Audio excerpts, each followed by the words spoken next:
What's up, everybody? Welcome back to University of Adversity. I'm really excited for today's guest. She is a naturopathic physician that has a mission to change the way women understand their bodies and themselves. She believes that women are the center of their families and communities, and therefore, by supporting them, she is creating a ripple effect that will support the whole. She is a mother of 2 boys, an author, a yoga teacher, a podcaster, a workshop and retreat leader, and runs her practice with her husband, where they help their community move into a state of thriving from surviving. Her background in cell biology and her lived experience with Ayurvedic medicine in her home has given her insights into the human body that helps serve the women and the families she works with multiple different lenses. She's the co-founder of Divine Elements Health Center, the Longevity Lab, and the Health Ignited Academy alongside her husband, Dr. Nicholas Jensen. She believes everyone's birthright is to live a happy, healthy, joyful, and abundant life. And I would love to welcome Dr. Sonya Jensen to the show. Oh, thank you. How are you? So nice to be here with you. I'm so good. I've been so excited to have a chat with you. So thank you for having me on. I'm so excited to have you on as well. And it's been long overdue, but these things come at the perfect time, perfect timing, divine timing. I believe that for sure. So, we finished the summit with you and Dr. Nick were both on, and you guys shared some valuable insight, and it was really powerful being able to have that. And now I'm excited to dive a little bit more into you and your story and, talk about some things that are very important, and that's trauma in people's lives, how it affects their lives, and specifically their bodies, their hormonal system, and all that. But before we get into that, I would love if you could give us a little bit of background about yourself, kind of like maybe walk us through your journey about how you became a naturopathic doctor and some of the things that led you to where you are today. Yeah, absolutely. I mean, there's lots of layers to the story, as it is for everyone. So I always was fascinated by the human body and just humans in general. I think growing up, I'm such an observer. So I would just look and try to understand the why behind people chose the words they chose or the actions they chose and the behaviors they chose. And so initially, I really thought I was going to go into psychology, and actually criminal psychology, because that fascinated me. It fascinated me that, when you look at a child, they're not born with hate. They're not born with any of these things. And then here, when you look at a trajectory of a human's life, something happens along the way that changes how they relate to themselves in the world. So from day one, I've been fascinated by that.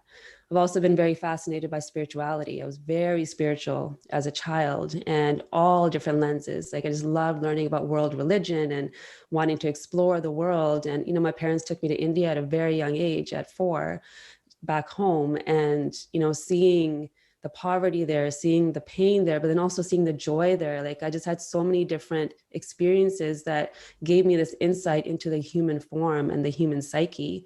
So going through school, I really wanted to do something with the body and the mind. And I did my cell biology degree just to kind of dive really deep into the nuances of the physical body. And then coming out of school, I didn't really know what I wanted to do with that.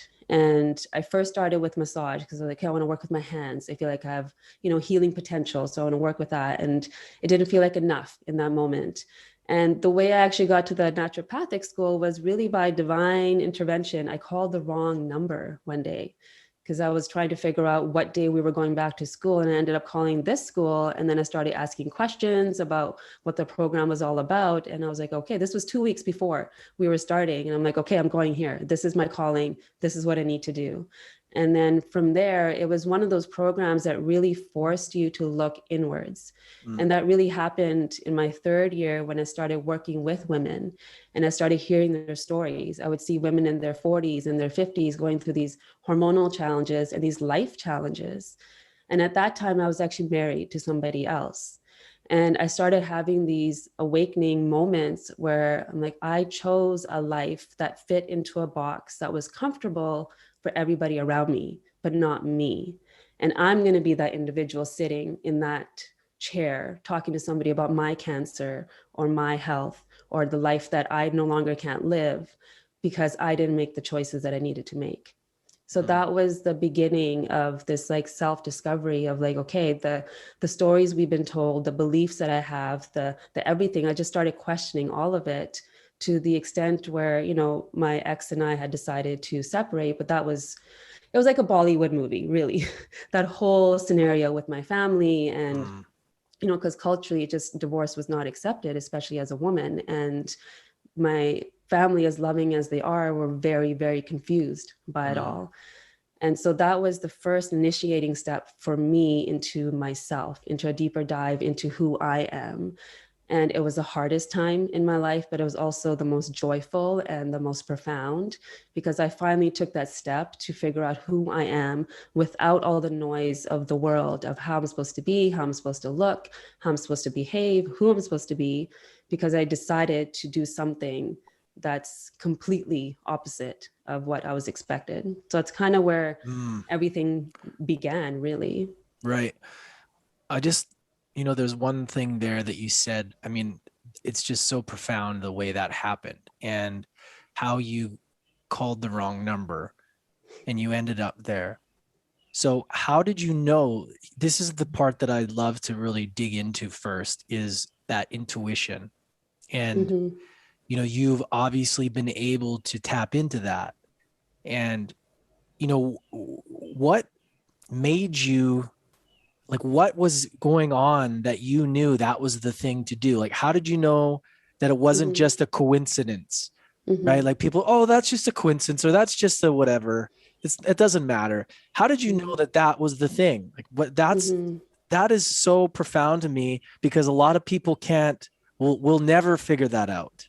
Yeah. How did you know?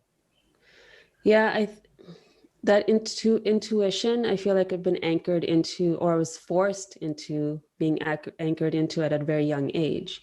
I had an experience where I saw a cousin of mine getting molested, and I was in the same room.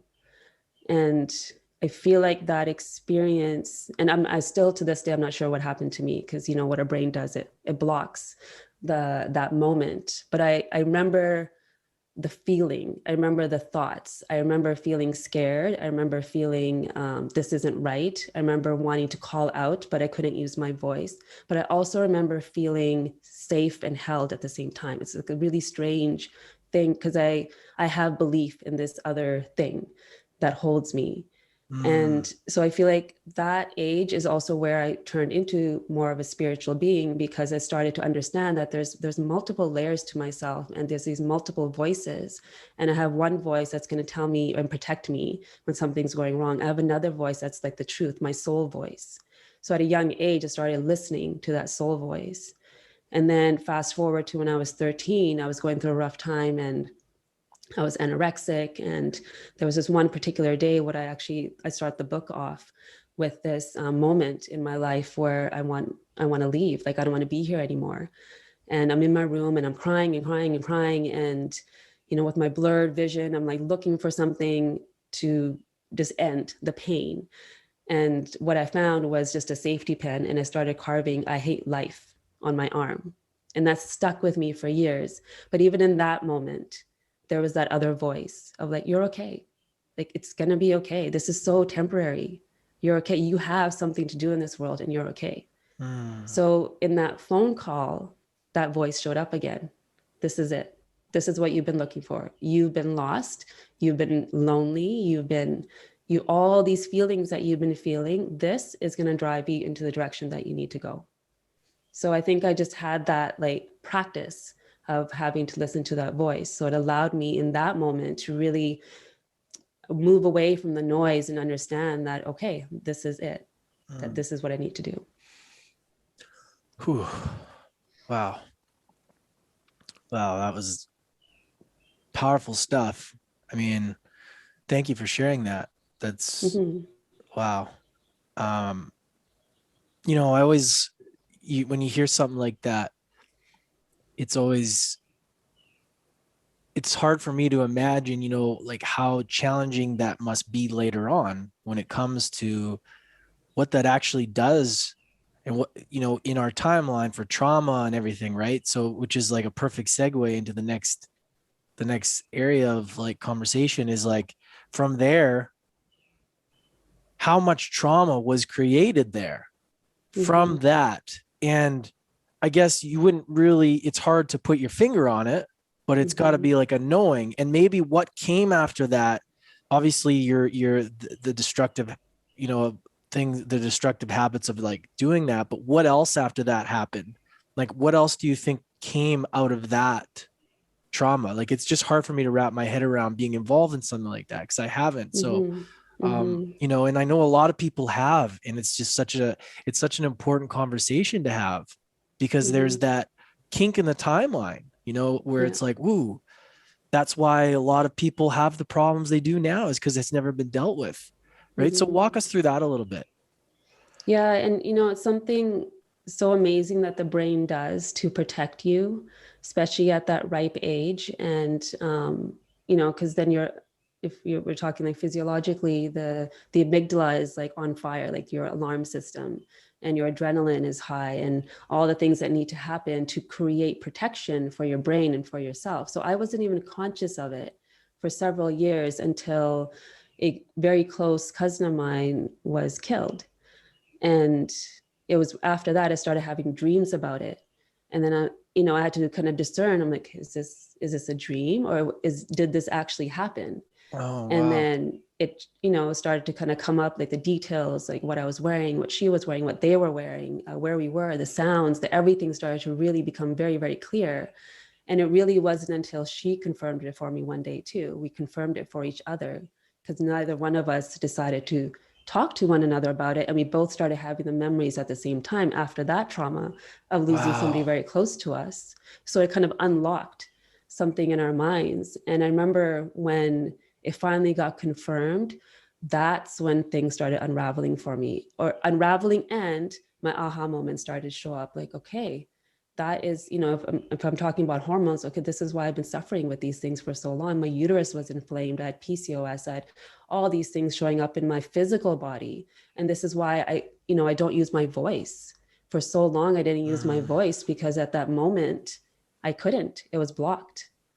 And it also gave me this insight into my whole life. I've been wanting to be saved, or I chose the role of rescuer and started saving other people. Because I realized in that moment, the thoughts I had was like, where's my dad? Where I can hear everybody, where is everyone? And my dad's that archetype of like true warrior, like protector. So it really changed how I saw the world. And I feel like it's the day that I've stopped becoming a child. And so that influences every decision that you make. So what happened at 13 was because of that brewing of that trauma from before. And what happened to me at 19, what happened to me late, like everything was stemmed from that moment. But then the moment you realize that, it also gives you this opportunity of freedom from it too. It's like, okay, it doesn't have to hold me anymore. I can look at it, I can hover around it and see even the gift in it, which is like a really interesting way to look at it. But these moments, as hard as they are, as painful as they are, as defining as they are, maybe I wouldn't be doing this today if that didn't happen, right? So I really started to look at it in a very different way. It takes time. Like forgiveness takes time for yourself. Because as much as that moment was painful, the thing that didn't happen was more painful. Why didn't I scream? Why didn't I just run? These things, you start like questioning yourself, and then shame shows up, and then guilt shows up, and all these things. And so once you start forgiving yourself, I think that's when the story can start to unfold, so you can see the reality of what really is for you today. So when did you realize that it was trauma though? Like when did you, because obviously that's a buildup over years, but when did you get the understanding that that was the actual thing? Like trauma is the thing. Like, and how did you, and maybe if you could just, because everyone has their definition of trauma. Give us your definition of trauma and how how did you start working through it, and how can somebody maybe take the first step? Yeah. Yeah. I'm glad you asked that question because often I think people think trauma has to be really big. Like I mean, that's a big one. I do Mm-hmm. think that's a big one. But trauma can also happen in like our daily moments. Like trauma could be anytime you're unheard, you're not seen, you're made to feel unworthy, where you don't feel like you're enough. And when you're completely detached from your core or from your center, and where your soul is just being like not ripped apart, but just like rerouted into a different place. So that could be, in a child could make something beautiful and creative and want to show their parents, but their parents are too busy to look at it. Mm-hmm. That plants a seed of trauma, unintentionally, right? I Mm-hmm. think there's so many different ways to look at trauma. It's not the big thing that we're holding on our backs. It's the little things. This whole year globally is traumatic for people in Yeah. different ways, in different lenses. For the children, like they're seeing the world in a very different lens today. So I think trauma can happen in these little moments, and then you have the bigger moments where these things show up, where you are not in control, where life is happening in that moment to you, or you feel like it's happening to you, and you can't, and you're stuck. Because even in our brain, when trauma is going on, it's like there's a loop that gets created within the brain, and you get stuck in that loop constantly, that same emotion, that same feeling. So today it could be, a facial expression that my husband today has, and it takes me back to that moment over there. And I'm reacting from that rather than just him, who he is right now. Mm. It's so fascinating. Hmm. You know, the the fact that it doesn't have to be something big, it can be something small. And from in my own life, I've tried to identify, obviously doing a lot of work on myself, trying to, there's the big things that have happened, but there was a lot of stuff that went squirrely before that, right? There's a lot of things in the timeline where sometimes I'm looking for this big thing because I don't remember. And, my family did the best they could. There's a lot of emotional, a lot of fighting, a lot of that stuff. But like I had a lot of love growing up, from 0 to 11. I had a ton of love. And that's the only reason I can do what I do today. But there was these times in my teen years that I try and figure out, like what was this event? Like, what were these events? And I think there were a bunch of little events, Mm-hmm. and from even getting bullied in a new school, moving Mm-hmm. across the country, it's like it's a tender age, because I was looking always for, like, everybody talks about from 0 to 11 you're so impressionable and all this kind of stuff, but then there's teenage years are still challenging. Like, you're Yeah. going in, and if you're not accepted and some kid bullies you, and your identity is like one thing, and then you go to a new school across the country and you get bullied, and you're like, wait a minute, like, that's tough. And Yeah. like that stuff, like, I mean, for me, I was working on that for years. I still am. And it's just amazing because, it doesn't have to be the most, horrific accident.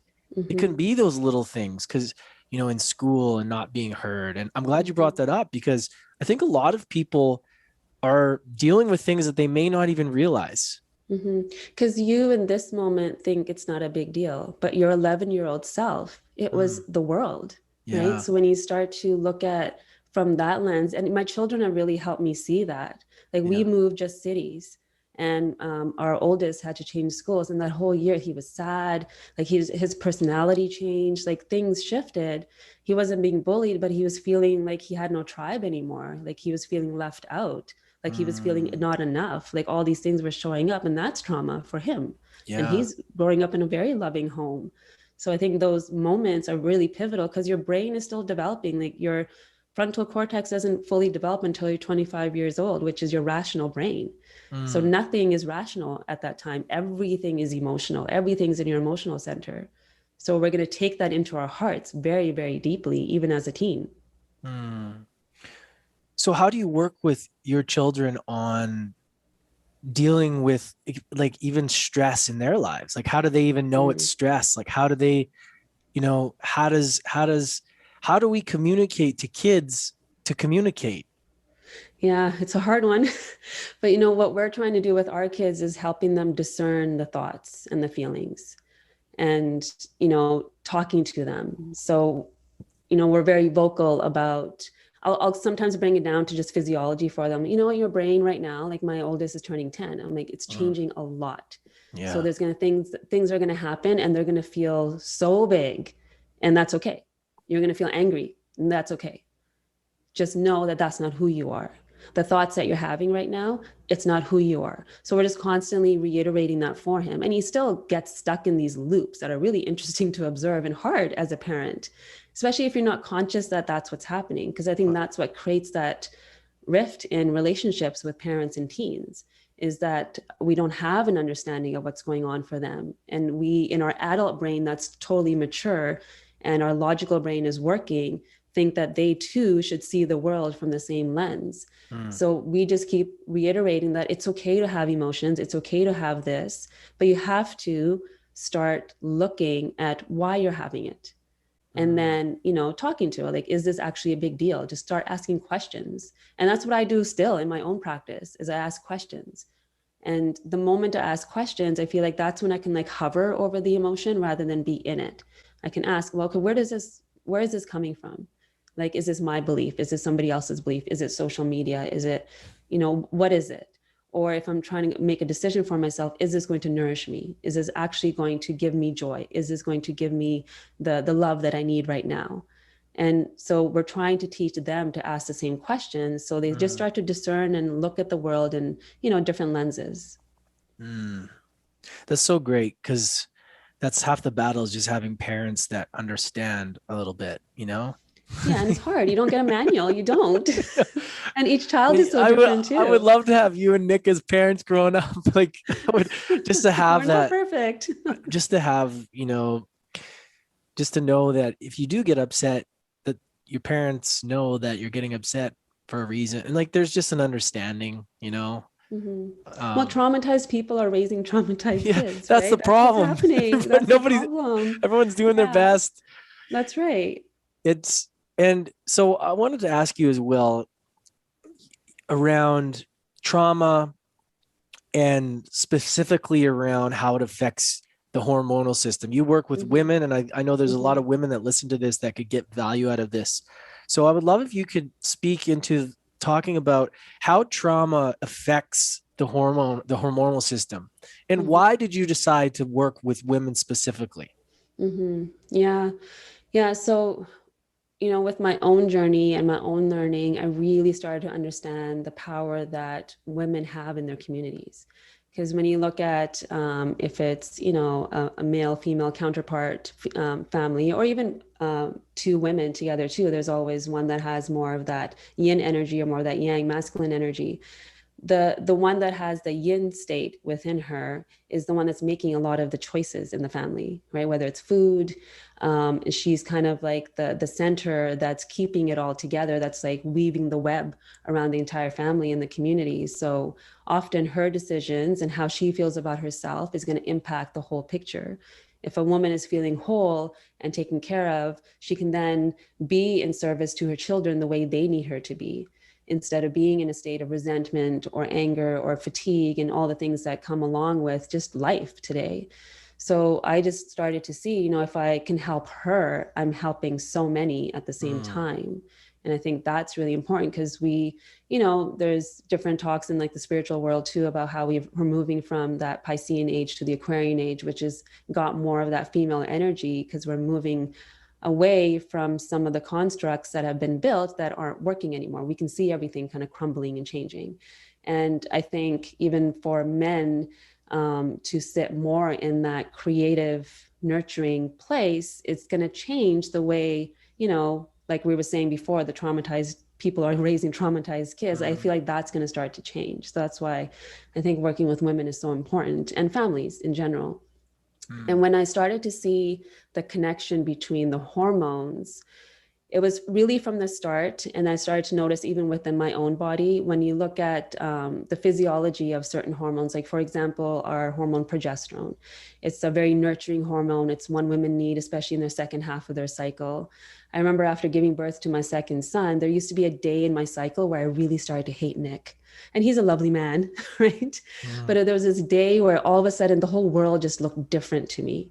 mm, And so I started to see that, okay, I'm depleted, you know, I've given birth to two kids, I'm nursing, not sleeping, there's all these things. And it's because that hormone turns into cortisol, which is our stress hormone. mm, So anytime the body is under stress. So now we take someone that's had trauma, that's in that loop in their minds, even unconsciously, not even knowing it. Their amygdala is always looking for the alert system, the sounds, the smells, the sights, the everything, to tell the brain to release chemicals that will then tell the adrenals to release adrenaline. So this is happening just on an everyday basis. It could be somebody's voice. It could be being in traffic. It could be a smell that is similar to something that we experienced as a child. And all of a sudden we're in that same state again. So when we're in that state, we're stuck in our hormones that help us survive. But the ones that help us thrive are the ones that help our menstruating cycle, the ones that help us get pregnant, the ones that help us stay stable. For men, that it helps their testosterone levels. These are our thriving hormones. These are also anti-anxiety, they're antidepressive, they help brain health. So these take a back seat because we're sitting in a state of survival, because we're still just surviving those traumas and our everyday stresses. So then I started to see, you know, there were certain things that were linked with certain stories. Like, for example, endometriosis is something that women deal with, where their lining of their uterus is now traveling outside of the uterus and embedding itself either in the fallopian tube or in the gut, or sometimes even in the nose, like in different areas. And what I started to notice with these women is I would ask them, you know, because that place in our body is where we're supposed to be feeling nurtured and safe and taken care of. So then I'll ask them, like, when, you know, where did you feel stuck in your life? Like, what happened before where you didn't feel like you could either escape, or was it a relationship, or what was? And every single time, 99% of the time, there was some sort of abuse. There was a violent relationship. There was a time where they couldn't speak up for themselves. And now this is happening. For the woman that has thyroid issues, she couldn't use her voice. She would suppress it because it would cause issues if she used her voice. So now there's thyroid stuff going on. For the woman that's always busy, right? She's the CEO, she's getting everything done. She's created so many distractions in her life so she doesn't have to look at any of the pain. She's got irregular cycles. She's got so many fibroids, like things that are just going to kind of stop her in her tracks sometimes. So I started to notice these little trends that were showing up for women and for myself when I was going through a really hard time in my early 20s. My uterus was completely swollen.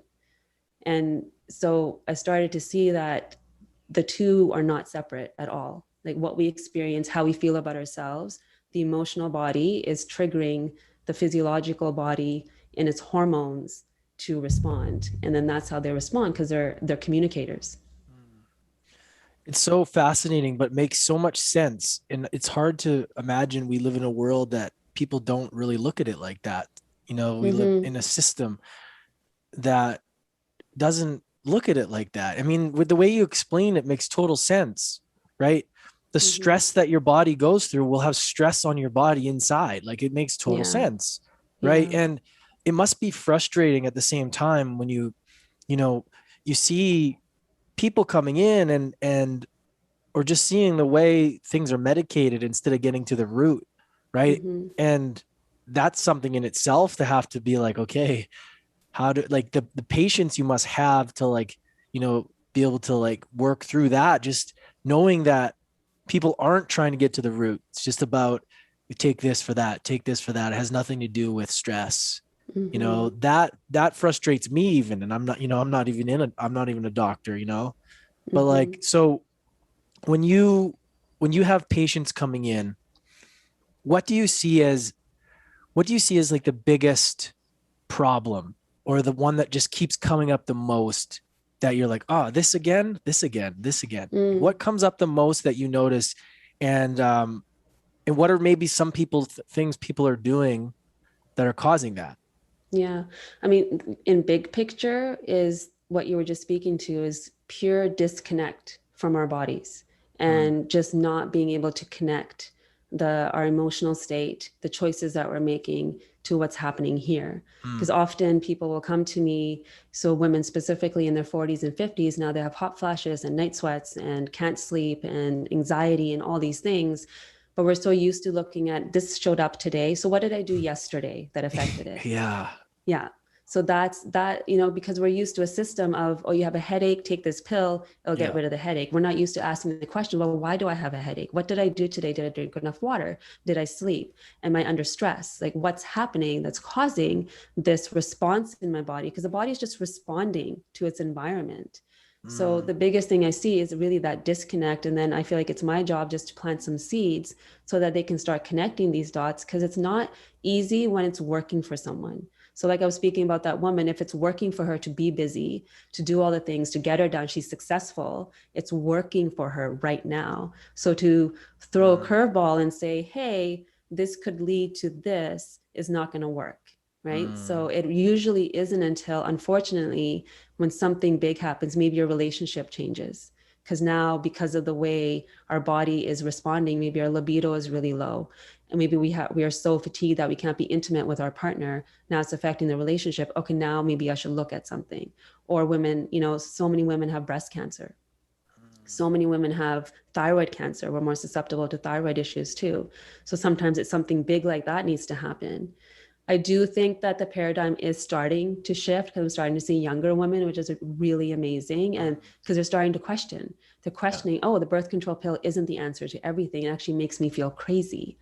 So they're starting to ask the right questions. So I think we as a community just need to start asking questions. So, because you know, we are our doctors, like the answers are already there, but we're used to being in a system that compartmentalizes everything. Like, oh, you have gastro issues, we're going to send you to a gastroenterologist. You have this issue, we're going to send you to this person. And they're so focused just on that area that they forget that the body, everything in there is communicating with each other. Nothing is separate, just as Mm. we humans are not separate from one another. We're not separate from the animals, the trees, everything. So I think the more connected we can start to feel, the easier it becomes to understand this concept. Yeah, and that's the thing is, to me, it makes total sense. I don't understand how things got the way they did. Obviously, big drug companies and stuff, but it makes sense that the body speaks to each other, like the parts Mm-hmm. speak to each other, right? Mm-hmm. It makes sense. Mm-hmm. And I don't, it's hard for me to understand how people don't really understand that. Like I Yeah. and it brings me to my next question is, how do you communicate? Like, how did you learn to communicate with your patients, and how challenging has that been? Because there's probably, you probably have the two hats, the one that's like you want to shake somebody, but the other one you want to be loving, and they want to be heard and understood. you know and how have you developed your communication skills? Because that itself is an art when it comes Yeah. to, I've been to your clinic, I've worked with Nick, and it's amazing to see just the different personalities and the way that you have to speak to people. And it's, how have you been able to develop that within Mm-hmm. yourself? Yeah. You know, it took time for me to understand what the other needs and not make it about myself. Because Mm. often we go into the space thinking, okay, you know, like I was saying in the beginning, I chose to be a rescuer Right. often in my life. So if I step into that doctor position in that space of like, I'm going to help you, I'm going to heal you, it changes the energy of it. So every morning we actually have a mission statement and a purpose statement that we say, and all of it is about us getting aligned with our highest self so we can help somebody else align with their highest self. Mm. So I step into the room in service. So I step into the room like, this isn't about me. So if she doesn't understand it right now, it's not about me. Mm. Right. So by that, and just by listening, often they come up with their own solutions. When you give somebody enough space and safety and understanding, they start to really see clearly. And, you know, depending on their stories from before. So I do go into the stories quite quickly. I'm comfortable doing that now. Mm. I can see what's happening, and I can ask the questions to maybe, you know, provoke or evoke some response that will give them an aha moment. And that can feel scary sometimes for some people, and they're not ready. So I have to read that. And then others, it'll just change everything for them. So now they're stepping in, now they're ready. So I think really seeing that person as an individual and seeing their story and not putting my own story and ego and all the things that can happen into it, I think that's what's helped me have that patience. And it's still a work in progress. I mean, there's often, I feel sad actually. There was a woman that came to me who had a lot of stuff going on, and she looked me in the eye and said, "I don't deserve your help." So to hear that, like, it just, and I can't convince her. I can't change her belief system around her. She's going to have to do that. I can provide her with support to do that, but she wasn't even at that time willing to receive yet. So that to me is more painful than somebody that maybe is stuck in a paradigm of like, just give me the hormones. I just want the hormones and just to feel better. So I just think the more we can just be present with that individual and not make it about ourselves, the easier it gets. Yeah. And do you notice that a lot of people already know the answer? I'm Oh, yeah. noticing that in this, I'm in this personal development world and everything within myself too. It's like we're just looking for permission. It's like we already know what the answer is, you know? It's like we intuitively we know, but we need to get rid of all the junk stories, all of the things that get in the way of us tapping into that, because we already know. Yeah. But we want to look for somebody to say it's okay. They want to look for somebody to say, like, because if they've stepped in there, they already sort of know the answer, right? Well, we've been trained to do that since we were babies, right? Like you look at your parents, like, is it okay if I eat this? Or is it okay if I wear this? Is it okay if I do this? Yeah. So we're used to wanting that validation and understanding. And then there's true like biochemical things happening in the brain too. There, when the brain chemistry has changed, when somebody moves through trauma, they're looking at the world with a very different nervous system than somebody that hasn't moved through something big. And so can you explain that a little bit more? Because that, I feel like that itself is like, okay, how is that specifically? Can you give an example of like what that would look like? Yeah, there was actually a study done. There's a great book called The Body Keeps a Score, which I think keeps everyone coming should up. I need read. to read that. Yes, it's an excellent book. And there's a study in there that really stood out to me that I actually mentioned in my book too. They took a group of individuals, this was in the mid 90s, who went through bigger traumas, like an event. And this one woman was driving her car with her child and he didn't have a seatbelt on. So she looked over to put his seatbelt on and she ran a red light. And a truck ended up hitting them. Her child died. She was pregnant. That child died. So 10 years later now, they're studying her brain and what she's been through. So, they put them in the scans, the MRI, and they're hooking them up to see what's happening in their physical body after they're relaying the event to her, after she's described all the little details. And what they saw in the brain was that things change according to the trauma. So, for example, when we're just talking, there's parts of our brain that's organizing this information. It's putting into sequence of like, this happened first, then Lance said this, and then this happened. When you're in that moment, everything's chaotic. And what happens is your speech center completely shuts down. So how I was speaking to the fact that I couldn't use my voice in that moment, because physically our speech center is done. Our frontal lobe is not working at all. So everything is about that emotional body, because now the amygdala is on fire. It's pushing adrenaline into the rest of your body, like your periphery, so that you can run from the danger. Your pupils are dilated, so you're assessing what the next step is. So the visual cortex is looking at the environment in that time. And what they found in those scans is that just a sound of a car, just a sound or like the slightest hint took her completely back into that moment, and her one area of her visual cortex was so active as if she was exactly in that moment right there. So not a memory, as if you're right there. So when you know all of that is happening and you're walking through your everyday life, everything is from that lens, right? So your nervous system is always just ready to help you survive, but it's ready to fight if it needs to. It's ready to flee if it needs to. And so we're not the same individuals as we were before and then after, because our brains are now developing in a very different way. And what's really impacted is that medial prefrontal lobe. It doesn't give us that logical information as it should. And this medial part of our brain is very much about self-awareness, whereas the lateral part of our brains is very much about our surroundings and figuring those out. So our sense of self starts to change in how we receive information, how we express information as well. It just all shifts. What about if you haven't been through that and you get this Mm-hmm. unnecessary anxiety or fears of things that you don't know? Mm-hmm. And I always wonder, now we can take things a little bit woo or whatever you want to call it, but like I, look into past lives too. I like Mm-hmm. to think about, you know, that that's definitely a thing. And I believe that. So, there's times where, and I'd love to know your thoughts on this, is that sometimes the stuff that we're scared of may be from something before our time now. And whether you believe that or not, it's interesting to me because, there's things that I fear sometimes, or this anxiety that I don't really know why I have it, but Mm-hmm. yet I'm kind of it. There's just strange things that come up. And I Mm-hmm. wonder, did I die this way in a past life? Or whether you think that's crazy or not, it's interesting to look at, right? Like, Yeah, why absolutely. do we have some of these things that we are scared of or paranoid of that make no sense? Like, we haven't Mm-hmm. done, I can see why if you're in a massive car accident, you'd get scared of hearing a car. But, you know, there's other fears that we get that just don't make sense. Mm-hmm.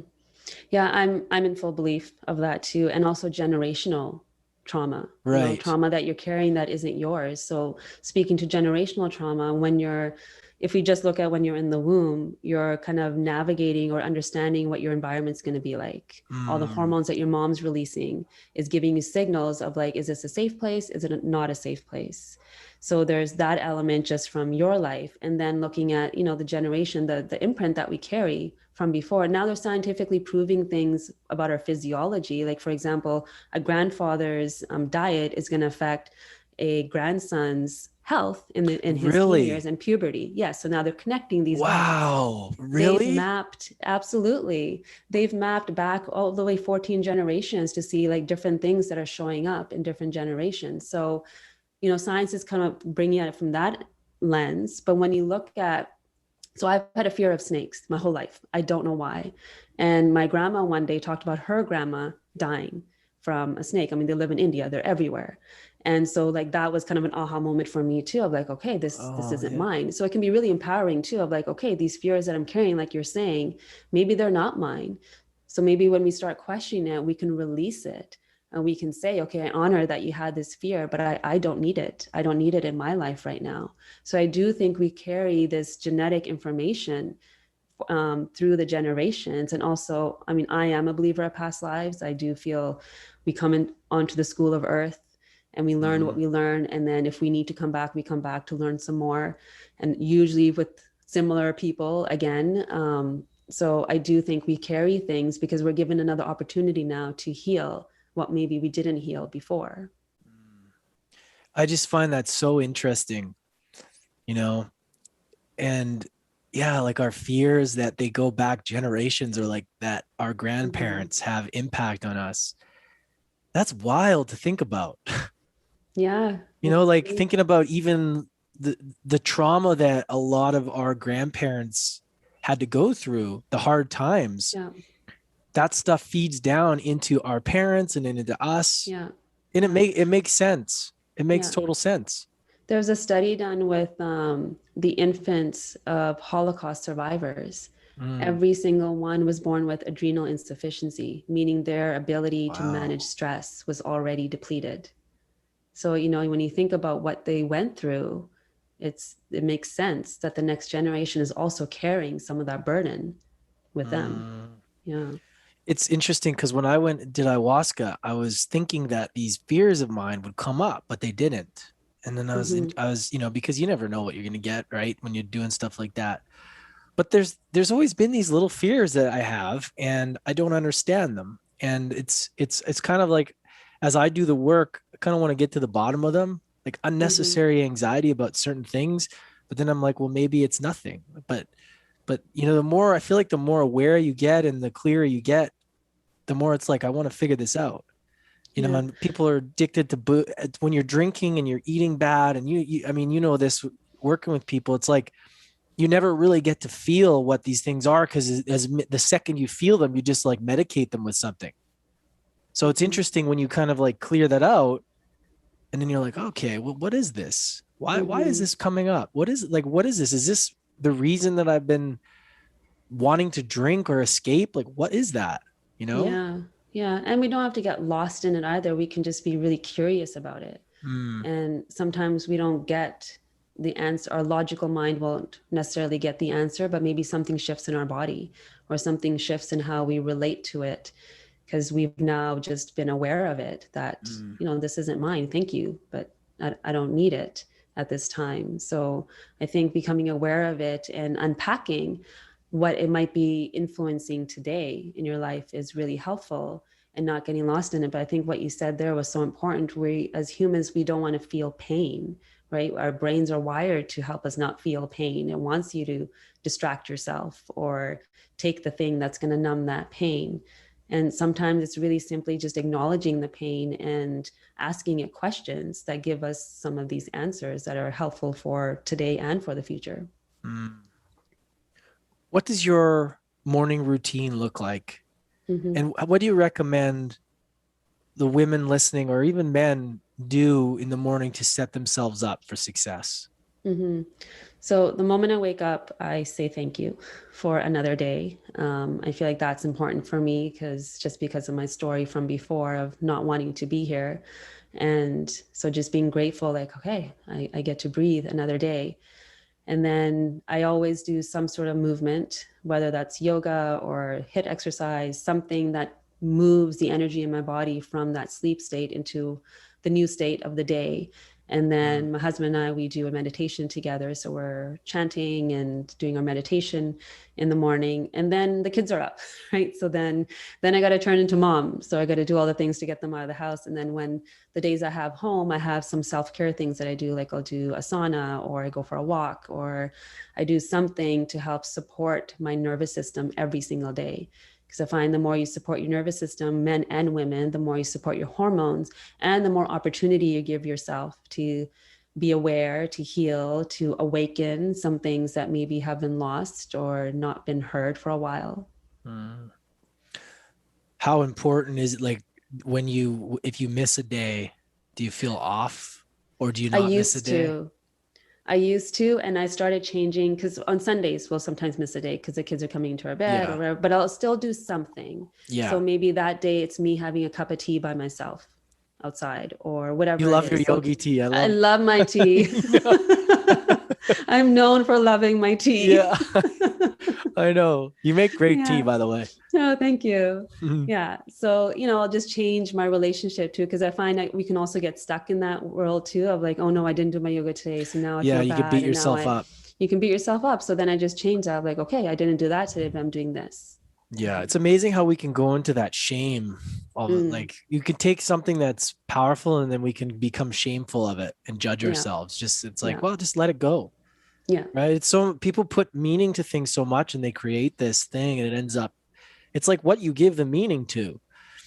You could dwell on that all day, and it can actually be counterproductive. I didn't do my morning routine. Oh, I'm such an idiot. And I remember doing that when I was doing gratitude and practicing journaling. If I didn't do that, I'd beat myself up, and it totally defeats the purpose. Yeah, because the messaging that we're getting is like, you got to do it for 40 days, or you got to do it for this many days to get the results that you need. And I find that rigidity is going to create, like you were saying, the opposite effect of what that gratitude is trying to support you with. So I think just being flexible is important. Yeah, absolutely. So where can we learn more about you and find your book? You have your book, Women Unleashed. Talk us a little bit about that and where we can find that.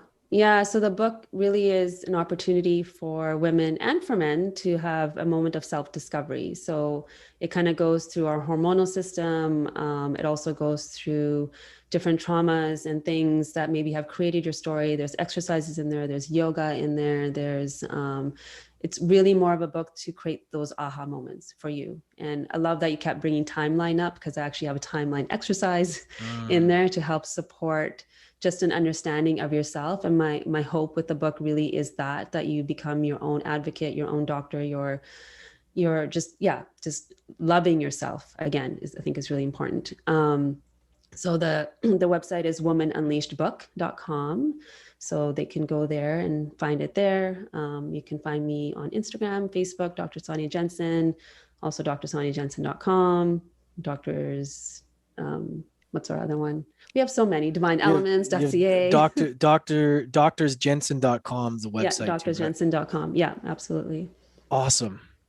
I'm so excited for you. This is such a fun conversation. I always enjoy listening to your wisdom, and you guys, you and Nick are just, you guys are so inspiring, and you guys, I continue to just grow more fondly of you and everything you do to the world. And working with you personally in the past was just such a blessing.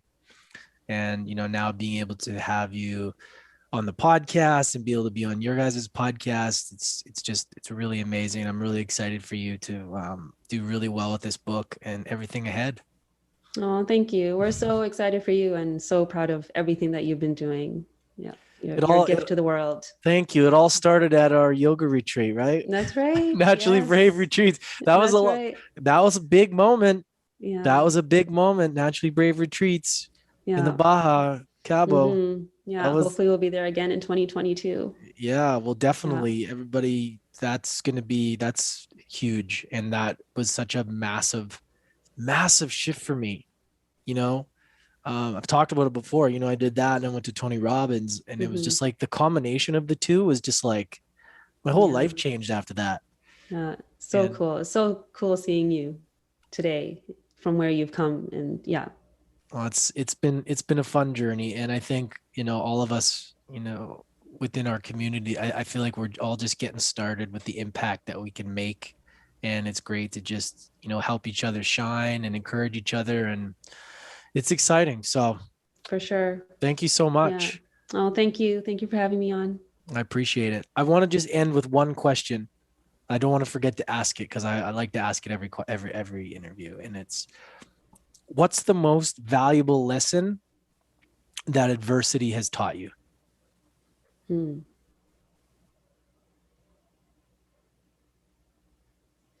That life is a gift. That even with all the adversity, there's absolute gift in every single one. And